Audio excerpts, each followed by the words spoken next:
Bonjour à toutes et à tous et bienvenue pour cette vidéo de test du Bluebo Dual, un appareil de 5,5 pouces avec des caractéristiques plutôt intéressantes et surtout un prix très modeste. Comme toujours, n'hésitez pas à commenter, à partager et à liker cette vidéo ainsi qu'à vous abonner à ma chaîne pour suivre toutes mes prochaines présentations. Allez, c'est parti, on attaque sur l'extérieur de notre Bluebo Dual. Ici un appareil en finition noire avec une coque arrière qui est en plastique, qui n'est pas amovible. Sur la partie arrière, on va trouver ici le lecteur d'empreintes digitales, les deux caméras qui sont la caractéristique principale de notre modèle, à côté le LED flash. Sur le côté droit, on va trouver ici le tiroir pour l'extraction des cartes SIM. Alors un tiroir qui est un petit peu difficile, il faut vraiment appuyer fort pour le faire sortir. Donc n'hésitez pas à y aller avec l'extracteur de SIM, il faut vraiment appuyer très fort pour l'extraire du téléphone. Dedans, eh bien, vous le voyez, un tiroir très simple avec soit une micro SIM et une micro SD, soit encore une micro SIM sur le dessus et une nano SIM. Voilà, donc c'est un appareil qui est double SIM, mais qui ne pourra accepter que une micro SIM et une nano SIM, ou alors une micro SIM et à la place de la nano SIM, une micro SD. Sur le côté gauche, on va trouver le bouton Power On Off, le bouton Volume plus moins. Sur le dessus, le jack 3.5 et puis au-dessous, une prise micro USB et deux grilles, l'une pour le microphone, l'autre pour le haut-parleur. En façade, vous le voyez, on a la LED de notification. Pas de bouton physique, ce sont des boutons virtuels qui sont affichés à l'écran, comme vous pouvez le voir ici au bas de l'écran. On peut les paramétrer, on peut les masquer, mais on n'a pas de bouton physique. Alors ça, évidemment, ça peut freiner certains. Pour d'autres, ça ne posera aucun problème particulier, mais c'est important à savoir. Alors, on va aller voir du côté d'Antutu.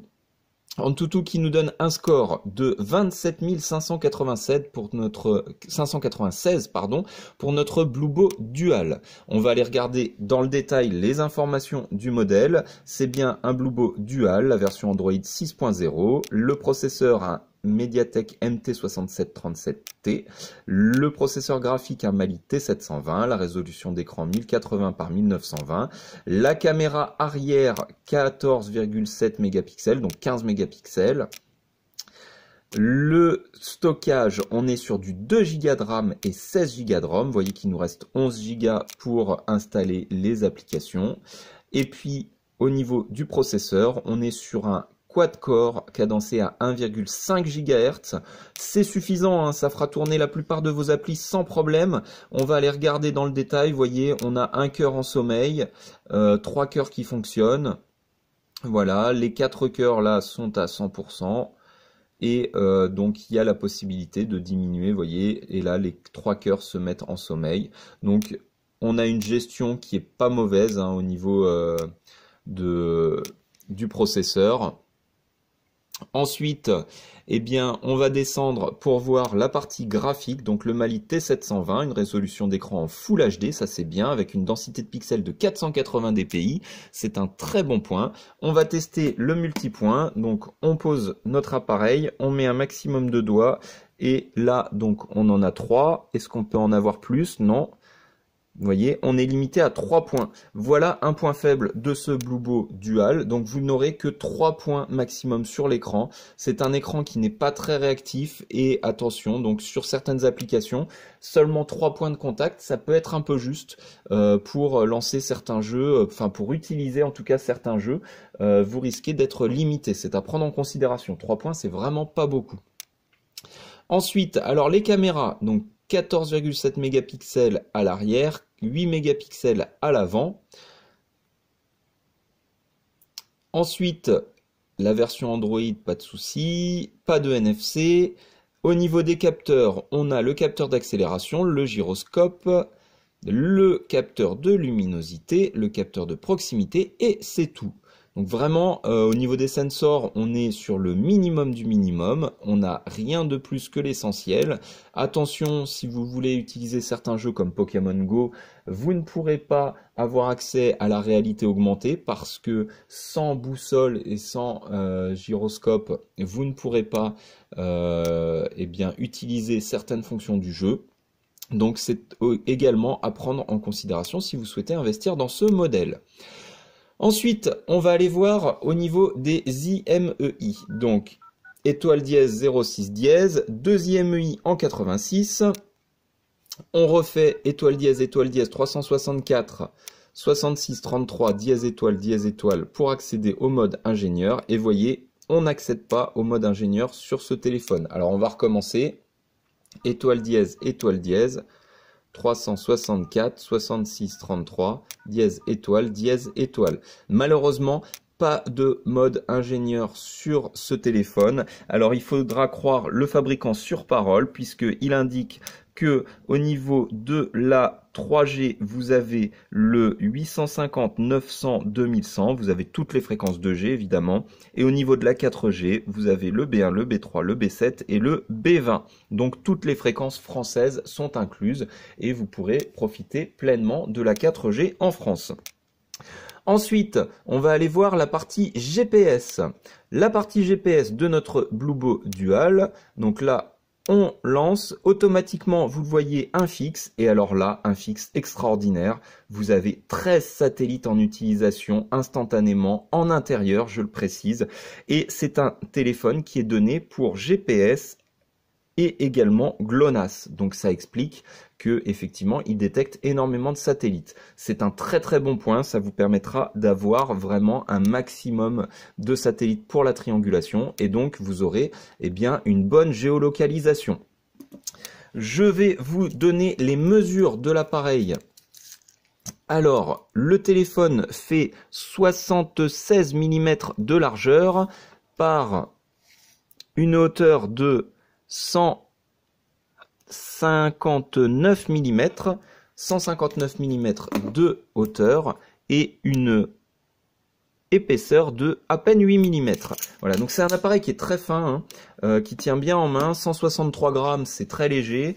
Il embarque une batterie de 3000 mAh, ça peut paraître un peu juste, surtout si la marque a un peu gonflé l'ampérage de la batterie, peut-être qu'elle en fait un peu moins. Ça pourra suffire pour tenir une journée si vous n'êtes pas un utilisateur intensif. Si vous êtes utilisateur intensif, attention parce que 3000 mAh avec un écran Full HD, ça peut être un peu juste. Par contre, le processeur, lui, est un quad-core, donc ça tempère un petit peu la consommation d'énergie. C'est vrai que ça devrait permettre quand même de tenir grosso modo la journée, mais attention à ça, on n'a pas une batterie énorme sur ce Bluebo Dual. Ensuite, on va aller dans les paramètres. Alors, les paramètres, on a effectivement le capteur d'empreinte digitale. Vous avez le turbo download. On va se rapprocher un peu.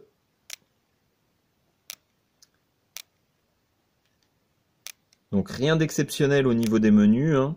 Vous le voyez, si ce n'est donc au niveau de ce qu'on appelle la Smart Accessibility, où là vous avez la possibilité de paramétrer la barre de navigation, vous voyez, donc inverser les boutons, vous pouvez la cacher, vous pouvez même la supprimer, cette barre de navigation. Alors je vous le conseille pas de la supprimer, hein, parce qu'on a quand même besoin de faire des retours en arrière et retour à l'écran principal. Vous avez également donc des smart gestures, vous voyez, avec la possibilité donc de le mettre en mode silencieux quand vous le mettez à l'envers, ça c'est plutôt pas mal. Également de répondre aux appels directement lorsque vous saisissez le téléphone en main. Donc voilà, c'est plutôt bien. Également donc avec 3 doigts on peut prendre un screenshot. Vous voyez, donc il y a pas mal de choses qui sont paramétrables au niveau de la Smart Accessibility.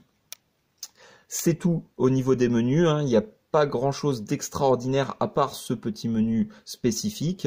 Ensuite, on va aller sur la partie photo. Alors pour la partie photo, vous avez donc une appli dédiée qui va permettre, avec différents paramétrages, différents réglages, d'utiliser au mieux votre caméra arrière, donc la double caméra qui va permettre notamment tout simplement de bénéficier d'images qui seront nettes au premier comme au second plan. Ça c'est plutôt pas mal. Après en termes de qualité, ça restera un appareil on va dire classique, hein. Là vous voyez, on prend une photo et on va zoomer et puis on a une qualité d'image qui est bonne mais sans plus, hein. On n'a rien d'extraordinaire. Voilà, donc c'est tout pour le test de ce Bluebo Dual. En ce qui me concerne, c'est un appareil que je recommanderais à des utilisateurs qui n'ont pas une utilisation intensive parce que, attention, batterie quand même un petit peu faible. Vous avez un écran avec seulement 3 points de contact, donc on voit qu'on est quand même sur un appareil d'entrée de gamme, clairement avec des caractéristiques d'entrée de gamme. En revanche, vous allez avoir un appareil photo qui va être correct, un GPS qui va être excellent et puis surtout un rapport qualité-prix qui est très intéressant puisque c'est un appareil qui est vendu à peine au-dessus des 100 €. Donc ça peut effectivement être intéressant de ce point de vue-là. Voilà, c'est tout pour le test de ce Bluebo Dual, j'espère qu'il vous aura été utile et agréable. Comme toujours, n'hésitez pas à commenter, à partager et à liker cette vidéo, ainsi qu'à vous abonner à ma chaîne pour suivre toutes mes prochaines présentations. Merci à tous et à très bientôt, au revoir.